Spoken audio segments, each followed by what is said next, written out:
I'd like to introduce you now to the chairman of the panel of judges. He has 20 years experience in multinationals, from Unilever to Reckitt Benckiser and Diversilever, winning the Best Marketer Award in Sri Lanka, bestowed by the Chartered Institute of Marketing UK twice. He has served the United Nations in Sri Lanka and the Maldives for 5 years, and he's also worked for the government of Sri Lanka as the chairman of the EDB, Sri Lanka Tourism, and the 30 billion retail chain Lanka Sathosa. He has a double degree in marketing, an MBA and doctorate in business, and is an alumni of Harvard Kennedy School. He's currently the president and group CEO of Coral Holdings, Sri Lanka and the Maldives, and board director of Hemas Leisure and Aviation Group. Please welcome the chairman of the panel of judges, Dr. Rohantha Athukorala.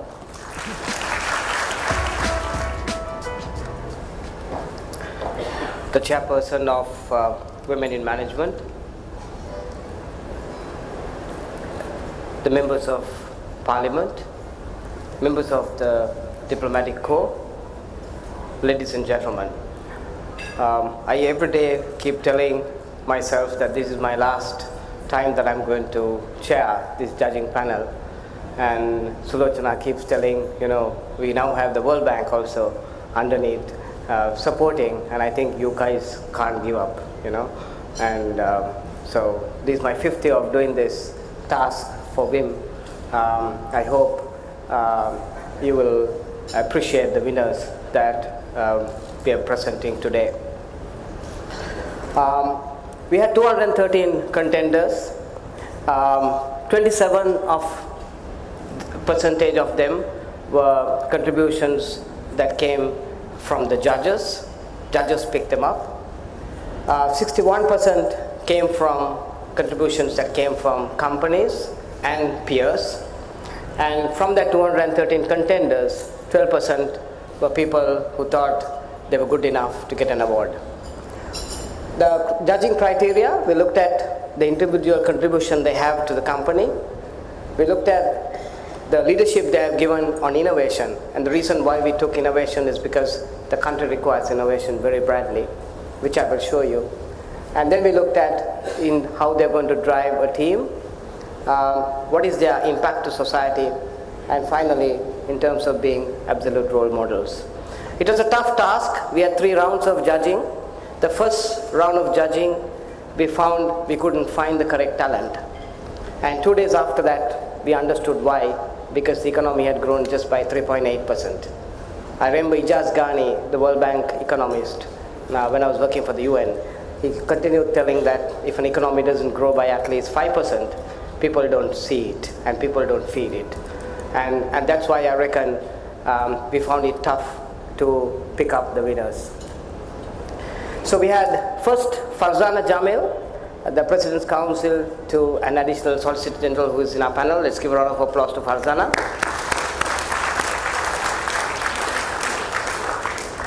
We had Amina Arif, the country head for Sri Lanka and Maldives of IFS.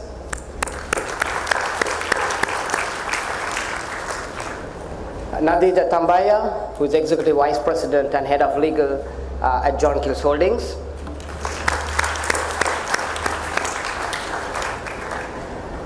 Then we have the great Lilamani Dias Benson, the founder of Lowe Lintas, and right now she's chairperson of Optima.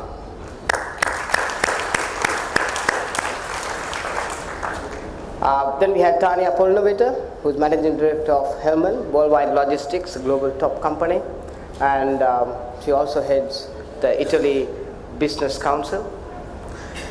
Kumar Samarasinga, Director Marketing of Singer. Thanks, Tanya. Thanks, Kumar. And it was a very, very tough round of judging. Second time round, we picked up the winners, and finally in the third round, we would look at as to see whether they actually deserve the award. And then finally we hand over to IFC, who will do the due diligence, auditing, and subsequently, of course, the announcement of the panel. Now what we need to do, just to give a thought, my professor from Harvard, who advises the Prime Minister, he found out why Sri Lanka is lagging behind the world. And his thought is very simple. In the last 20 years, we have had about 7 new products that has been launched, and that has just given something like a 0.1 billion in terms of revenue. And if you take a top country like China, they have had 76 new products, which is driving almost $331 billion. So it just tells you where the Sri Lankan problem is. So if you're not innovating, you're not meeting consumer needs, which means that you're out on step in terms of making your economy strong. This is where Sri Lanka is. Just one new product that has brought in, which is apparel. And you can see how Thailand has brought in machinery and electronics, which has overtaken the apparel business, which just tells us where the game is. Even if you look at tourism, we talk about this 8 wonderful experience in 8 wonderful times, and when I was chairman of tourism, I used to take this story around the world, and very proudly talk about being ranked number 1 or globally for the best beach in the world, 8th wonder of the world, the first ethical tea producing country, the only country in Asia which has the highest density of leopard in a square kilometer of area. 30 kilometers you see whale, and you see the largest mammal also, which happens to be in Main area, which is the largest elephant population in one park. But then again, the question is, those are nothing to do with new products. The last new product that Sri Lanka had on tourism was in 1970s, which was the orphanage, elephant orphanage, and after that we have not seen a new product. And countries like Thailand, Dubai brings in new products every 3 years, and that's how they keep on attracting top quality tourists. So what my professor said is bang on, and that's where the direction needs to go, and we evaluated candidates on this particular criteria. The good news, Sri Lanka is going to be a 100 billion economy, and as Simon Arnold says, the guru in global branding, that Sri Lanka will also be a 100 billion economy in terms of brand value. So what happens is, research says that if a country is strong on economic, and a country's brand value exceeds the GDP of a country, it means that the country is ready for takeoff. So within the next 3 years, we would see the economic growth sprucing up rather than the current 3.8% that we see. So that's the lining, and I hope the winners today will give that leadership into the next. Just one last thought I'd like to share with you. You saw the strong speech that Sulochana gave, and I just thought last morning when I was preparing this presentation, I'll just share, because we celebrate 150 years of tea. For 10 years I've been on the tea board, and we have seen how from a state supply situation we have moved into the best auction system, moved to being privatized in the whole tea assets in 1992, and we have first asset of the country which was privatized, and moved to diversification, and today we produce the first ethical tea producer globally. Now, who does this? Mainly women. Whilst the management would take the high ground, end of the day, the core of this, almost 70% happens to be women who pluck the tea.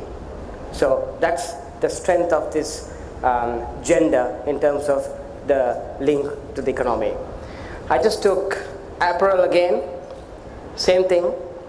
You see, from basic manufacturing in 1974, moved to sourcing management experts, moved to supply chain management, and today we are talking about the first ethical sourcing destination globally. So with GSP coming in, once again we see, the strength of this particular industry, again dominated by women.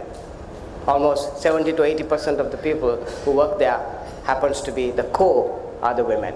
So this is the last calculation I did when I was chairman of the Export Development Board, was that around $17.5 to $17.6 billion are generated by women, which is tea, apparel, and foreign employment.